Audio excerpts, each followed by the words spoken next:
Kayo po na nakaupo, subukan nyo namang tumayo. At baka matanaw ninyo ang tunay na kalagayan ko. Ganito kasi yan eh. Tao po, nandiyan po ba kayo sa loob ng malaking bahay at malawak na bakuran, mataas na pader, pinapaligiran at nakapilang mga mamahaling sasakyan, mga patay na laging bulong ng bulong, wala namang kasal pero marami ang nakabarong. Lumakas man ang ulan ay walang butas ang bubong, mga plato at kutsara na hindi kilala ang tutong at ang kanin ay simputi ng gatas na nasa kahon. Kahit na hindi Pasko sa lamesa ay may hamon. Sarap sigurong manirahan sa bahay na ganyan. Sabi pa nila ay dito mo rin matatagpuan ang tao na nagmamayari ng isang upuan. Pag may pagkakatao'y pinag-aagawan. Kaya naman hindi niya pinakakawalan. Kung makikita ko lamang siya ay aking sisigawan. Kayo po na nakaupo, subukan nyo namang tumayo.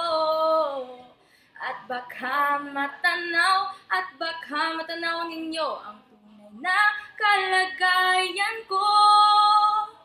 Mawalang galang na po sa taong nakaupo. Alam nyo bang pantakal ng bigas namin ay di puno? Ang dingding ng bahay namin ay pinagtagpingyero. Sa gabi ay sobrang init na tumutunaw ng yelo na di kayang bilhin upang ilagay sa inumin. Pinakulong tubig sa lumang takuring uling-uling. Gamit lang panggatong na inanod lamang sa estero na nagsisilbing kusina sa umagay aming bahay. Ang aking inay na may kayaman ng isang kaldero na nagagamit lang pag ang aking ama ay sumin. Pero kulang na kulang pa rin. Ulam na tuyot asin. Ang 50 pesos sa maghapoy pagkakasyahin. Di ko alam kung talagang maraming harang o mataas lang ang bakot o nagbubulag-bulagan lamang po kayo kahit sa dami ng pera nyo, walang doktor na makapagpapalinaw ng mata nyo kaya.